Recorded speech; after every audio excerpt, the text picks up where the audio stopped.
14-18, épisode 2, Paul. 11 jours dans les tranchées de la côte 196, à Minocourt-le-Mesnil, les Hurlus, dans la Marne. 15 mars 1915. Je descends à Mesnil pour le ravitaillement. La canonnade et la fusillade font rage, nombreux morts et blessés dans les boyaux du 170e et 7e. Je rapporte du Mesnil une baïonnette Boche. Au Mesnil, il ne reste qu'une maison abritée par un talus. Elle est transformée en hôpital. Il y a surtout des Marocains blessés et 4 Allemands. Nombreuses tombes disséminées. À midi, au moment où nous allons remonter de Mesnil à Massige, la route où nous devons passer est balayée par l'artillerie Boche. Le retour est très pénible, très dangereux. Quantité de blessés sont transportés dans les boyaux. On souffre du manque d'eau. Une fois rentrée, la canonnade Boche recommence de plus belle. On la laisse passer en se blottissant sous terre. Il est clair qu'on a gagné du terrain, chèrement conquis par les Marocains. Aussi, les Allemands sont furieux. On ne se lave plus, on est dégoûtant, plein de boue blanchâtre, nuit pénible entassés les uns sur les autres dans l'entrée de la caverne. 16 mars 1915. La canonnade est intense. À partir de 11 heures, un formidable bombardement a lieu, avant l'attaque, prévue à midi 15. À l'heure dite, le canon se tait presque complètement, et les tirailleurs marocains s'élancent en dehors des tranchées. Malgré toute leur ardeur, ils sont contraints à rebrousser chemin. Le 170e d'infanterie ayant attaqué en retard. On se demande si on va faire une nouvelle tentative. Cette fois, c'est effarant. Un avion allemand était venu se rendre compte de la situation. Jamais je n'ai assisté à un pareil duel.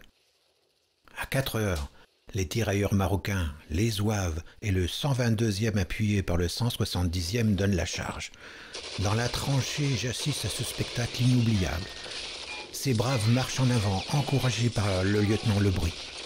Ils poussent des cris féroces et malgré la mitraillette meurtrière, je les vois défiler à la lisière du bois et sauter dans la tranchée allemande, d'où les Boches s'enfuient en toute hâte. Enthousiastes, on monte sur les tranchées pour mieux voir malgré les balles et les obus qui sifflent à nos oreilles. On pousse des hurrahs, on applaudit à tout rompre. Je me faufile dans la tranchée pour mieux suivre l'élan. On ne pense plus au danger. Le terrain gagné s'étend sur une longueur de 600 mètres et une largeur de 100 mètres. Nos pertes sont très sérieuses. Le régiment de tirailleurs marocains, déjà éprouvé la veille, ne compte presque plus. Le sol est jonché de cadavres. Tous les officiers, sauf 2 ou 3, sont tués ou blessés. Mon camarade de lycée, Méritant, lieutenant au 2e régiment de tirailleurs, est parmi les morts. Tombé glorieusement en chargeant en tête de ses hommes sur des tranchées allemandes dans lesquelles il est entré. Le succès nous vaut les félicitations du général de division, mais il est regrettable que notre artillerie s'obstine à tirer trop court. 3 fois pendant le combat, il a fallu téléphoner pour faire allonger le tir. Il paraît que plusieurs de nos hommes ont été tués ou blessés par nos obus. Le boyau tranché est presque complètement démoli. À la nuit tombante, le spectacle est sinistre et les canons continuent à cracher avec un bruit assourdissant en repérant au préalable le but à atteindre à l'aide de bombes éclairantes. Les lueurs blafardes du feu d'artifice rendent le spectacle encore plus horrible. Parmi les quelques arbres déchiquetés qui restent, les cadavres ont des positions bizarres. Les uns face à terre, les autres sur le dos ou accrochés au parapet des tranchées. L'un d'eux a le bras droit tendu en direction de l'ennemi. D'autres sur les genoux ont fait des efforts inouïs, rampant jusqu'au moment où les forces les ont trahis. Tous en général ont des vêtements déchiquetés et laissent entrevoir des plaies béantes. Lors de l'éclatement d'un obus, l'un d'eux fut projeté en l'air à une 20aine de mètres. Le soir à 8 heures, je suis chargé de porter le compte-rendu de l'attaque à la division. Le chasseur d'Afrique Priant m'accompagne. J'en suis heureux car, à travers les boyaux et tranchées on s'y perd, je rencontre de nombreux blessés transportés sur des brancards ou qui se traînent péniblement jusqu'au poste de secours. L'un d'eux a à la gorge un trou béant.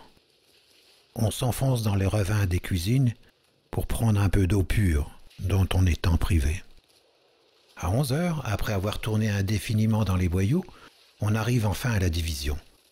On se repose un moment sous un avant-toit et au lever du jour, on remonte à la côte 196, non sans être épargné par de nombreux éclats d'obus ou balles qui pleuvent constamment.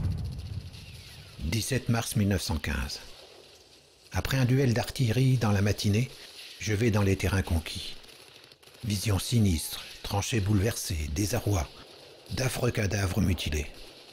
Un homme est presque nu, déchiqueté par la mitraille, sur le parapet d'une tranchée.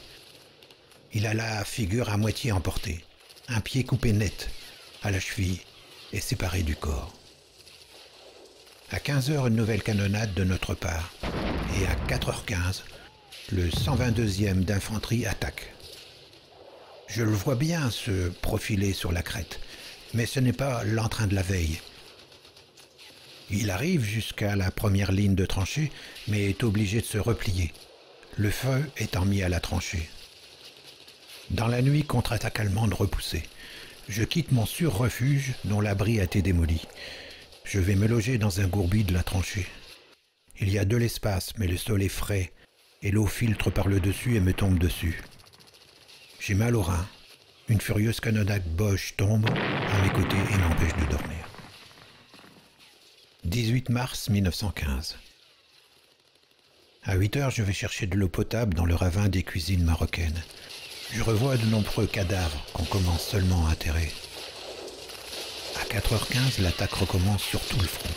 Elle est exécutée par des éléments des zouaves du 170e et du 53e. Le canon tonne de toutes parts. Je me faufile à l'est dans le boyau du 53e et je vois nos braves troupiers chargés au son du clairon et arriver jusqu'à la crête de la fameuse côte 196. Ils sont arrêtés net par des mitrailleuses ennemies. Les zouaves avancent au centre vers le nord et le 170e vers l'ouest, s'emparent de 2 tranchées. Hélas, ces 2 tranchées avaient été minées et à 8 heures du soir, on apprend que 2 compagnies du 170e ont sauté dans les tranchées conquises. C'est la consternation générale qui se transforme en véritable torrent de colère lorsqu'on ramène quelques prisonniers. Jusqu'à une heure avancée dans la nuit, nous sommes canardés d'une façon magistrale. Je me repose tant bien que mal dans mon gourbi humide et froid. 19 mars 1915. À 8 heures, je descends chercher de l'eau dans le ravin des cuisines et ensuite je déambule à travers les boyaux et tranchées. Partout, on voit que des cadavres horriblement mutilés. Le champ de bataille est devenu un véritable charnier qui écœure les tempéraments les plus durs. De l'avis des officiers et soldats qui ont pris part aux batailles en Belgique, dans l'Aisne et sur la Marne, jamais la lutte ne fut aussi opiniâtre et meurtrière. À 5h30, attaque allemande. Nos tranchées de première ligne sont renforcées par 2 compagnies du 170e. Le combat se poursuit furieusement jusqu'à la nuit. Nous restâmes maîtres de la situation et nous nous emparons de 3 éléments de tranchée. Au cours de l'attaque, je vois très distinctement les mines Wenger lancées sur notre première ligne. Ce sont des espèces de bouteilles chargées de mélinite lancées à une certaine hauteur par des mortiers comme les balles-trappes qui, en touchant le sol, éclatent en produisant une déflagration épouvantable. À peine couché, je suis désigné pour accompagner à la division un sous-officier allemand, prisonnier, appartenant au 8e régiment de pionniers en garnison à Colbert. Il nous fournit des renseignements précieux sur l'importance des troupes qui sont devant nous et sur l'emplacement des batteries ennemies. Ce sous-officier a le bras cassé, le pouce gauche traversé et 2 balles à la tête. On le panse avec soin. On le fait boire. Il se montre fort gentil et courageux tout le long du chemin, encadré par 2 tirailleurs, dont l'un vosgien parle très bien l'allemand. Ce prisonnier a été décoré de la Croix de Fer en récompense de services rendus comme observateur d'artillerie. C'est un grand bel homme de 31 ans, célibataire, ayant sa vieille mère malade. On lui fait subir un interrogatoire à la division et on le dirige vers Laval. 20 mars 1915. Je remonte à la côte 196 vers 1h du matin.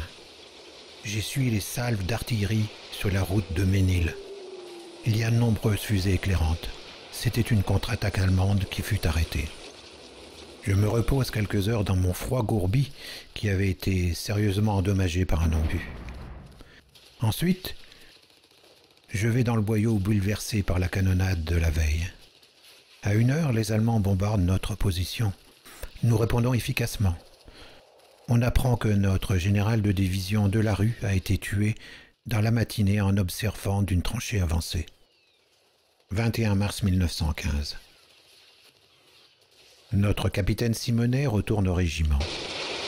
Les Allemands bombardent sans discontinuer. À 3h15, je pars pour la division. À chaque sifflement d'obus, je me blottis dans les abris, à juste raison. Car quelques mètres avant d'arriver à la route du Ménil, à peine avais-je le temps de me cacher dans un repère avec un territorial qui descendait avec moi, qu'une marmite de 210 mm éclate exactement au-dessus de nos têtes. Malgré la tranchée qui a près de 2 mètres à cet endroit, un éclat déchiquette mon képi, m'arrache une mèche de cheveux au-dessus de l'oreille gauche en me faisant une petite estafilade. Un autre éclat traverse ma moltière, mon soulier, ma chaussette, et me blesse légèrement au tendon gauche. Je ressentis surtout une forte commotion qui me couche dans le boyau tout assombri. Quand je reviens à moi-même, je fus surpris de ne pas être plus touché. Par contre, mon brave voisin avait les 2 jambes coupées au-dessus des chevilles et perdait abondamment son sang. Je courus chercher des brancardiers, mais je n'osais pas revenir car le malheureux avait succombé à une hémorragie. Je poursuivis ma route au pas de course jusqu'à la division, où le général me fit prendre un café. J'en avais bien besoin pour me remettre. Après quelques minutes de repos, je rentre à la brigade jusqu'au ravin des cuisines par Olvoigny. À mon retour, chacun s'empresse de s'intéresser à mon aventure. Je l'ai échappé belle. La nuit dans le poste de commandement fut plutôt mauvaise. J'avais la tête lourde, je ne dormis pas. 22 mars 1915. Matinée calme. À 1h, un jeune soldat, venant d'arriver, est tué net par un éclat en allant soulager un besoin naturel. À partir de 3h, l'ennemi bombarde notre position. 23 mars 1915.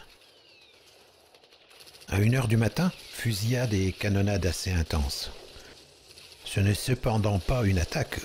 Vers 4h, nous ne dormons pas. Je perçois distinctement le bruit de coups de pioche paraissant venir du sous-sol.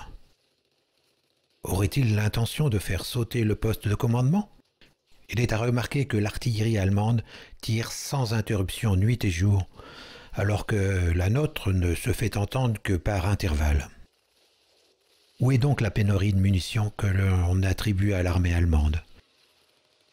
On se demande pourquoi la brigade n'est pas relevée alors que les 2 régiments sont à l'arrière depuis avant-hier et que la 48e division qui était installée au balcon est partie à Somme-Tourbe depuis hier. À 6h30, on reçoit l'ordre de se retirer à Millois.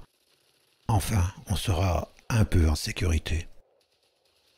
24 mars 1915. Enfin, on quitte les tranchées. Chargés comme des mulets, on dégringole la côte 196, sans regret, et en arrivant à Laval, on éprouve un grand soulagement